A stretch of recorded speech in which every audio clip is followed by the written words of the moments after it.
আমার বিয়েতে আমার বাবা ৫ লাখ টাকা শুধু ফার্নিচারই দিয়েছে। বিয়েটা আমার খালাতো ভাইয়ের সাথে হয়েছে। ভালোবেসে বিয়ে করিনি, আমরা পারিবারিকভাবেই বিয়ে করেছি। আমার খালা আমাকে খুব পছন্দ করতেন, ছোটবেলা থেকেই অনেকটা আদর যত্ন করে বড় করেছেন। বলতে গেলে বোনের মেয়েকে বা বোনের ছেলেকে কিন্তু খালারাই বেশি আদর যত্ন করে বড় করে। আমার খালাও তাই করেছেন, আমাকে ছোটবেলা থেকেই উনি ছেলের বউ বলতেন। আমি যখন কোনো কিছুই বুঝতাম না, এই তো বয়স হয়তো ৩-৪ বছর, তখন থেকেই বলতেন যে তুই বড় হলে খালার ছেলের বউ হবি, এমনটা বলতেন। সেজন্যই উনি আমাকে অনেক বেশি আদর করে বড় করেছেন। প্রত্যেক ঈদে, প্রত্যেকটা আনন্দ উৎসবের সময় উনি সবসময় আমাকে ড্রেস বানিয়ে দিতেন। যখন আমি একটু একটু করে বড় হতে লাগলাম, তখন আমি বুঝতে পেরেছি যে আমার খালা আমাকে পছন্দ করেন, অনেক ভালোবাসতেন। উনি আমাকে গোসল করে দিয়ে দিতেন, খাইয়ে দিতেন, অনেক আদর যত্ন করতেন। যে কোনো ওনার বাড়ির অনুষ্ঠানে আমাকে নিয়ে যেতেন। বাট তখন ভাইয়া কলেজে পড়তো, আমি তখন মাত্র হাই স্কুলে পড়ি। সবকিছু মিলিয়ে ওনার সাথে কোনোদিনও আমার প্রেম ভালোবাসা বা কোনো রকম এসব বিষয়ে কথা হতো না। কিন্তু আমার খালা আমাকে খুব ভালোবাসতেন, খুব আদর যত্ন করে বড় করেছেন। যখন আমি ক্লাস 9-এ পড়ি, তখন আমার খালা আমার বাবাকে প্রস্তাব দিয়েছিলেন ওনার ছেলের জন্য। তার আগে কিন্তু কখনো প্রস্তাব দেননি, শুধু মুখে মুখেই বলেছেন। আমার বাবা বলেছিলেন যে আপা, আপনিই তো ওকে বড় করেছেন, আপনার যা ভালো মনে হয় তাই করেন। তখন আমার খালা একটা সুন্দর দিন দেখে আমাদের বিয়ে ঠিক করলো। তখন আমি ক্লাস 10-এ উঠে গিয়েছি, সামনে এসএসসি পরীক্ষা ছিল।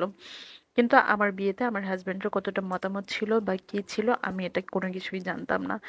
কারণ এটা পারিবারিক বিয়ে, এবং আমার খালা খালু এবং আমার মা বাবা সিদ্ধান্ত করেই আমাদের বিয়েটার ব্যবস্থা করেছিলেন।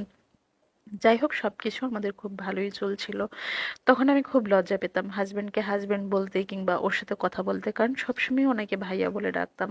আর উনিও সবসময় আমাকে ওই পিচ্ছি বলেই ডাকতেন।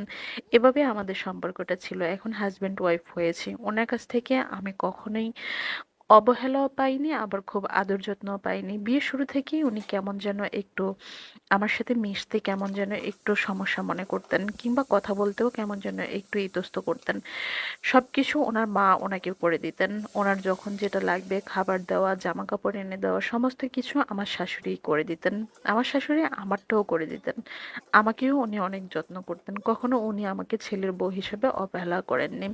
আমার খালুও আমাকে অত্যন্ত ভালোবাসতেন। সবকিছু মিলিয়ে সংসারটা আমার কোন রকম যাচ্ছে।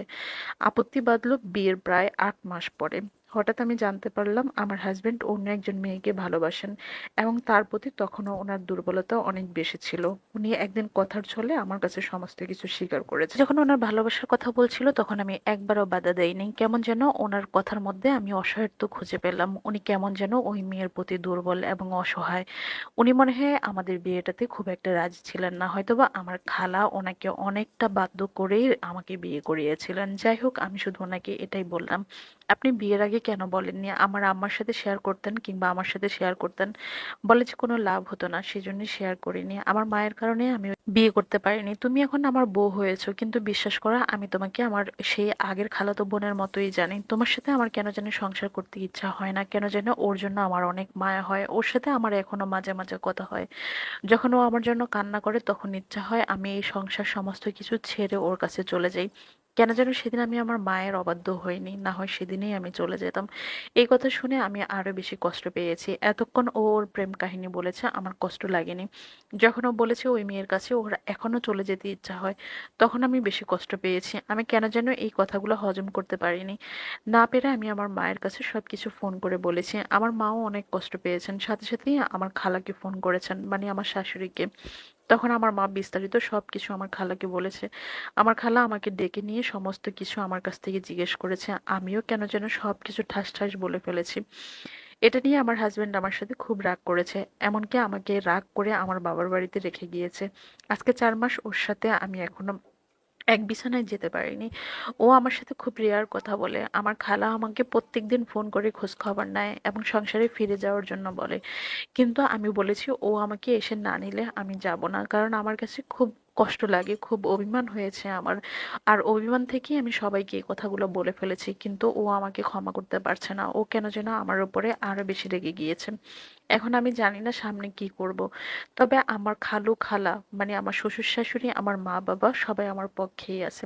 সবাই আমাকে মানসিকভাবে খুব সাপোর্ট দিচ্ছে এবং আমার সমস্ত খরচ কিন্তু এখনো আমার খালাই বহন করে, আমার খালাই সবকিছু পাঠিয়ে দেয়।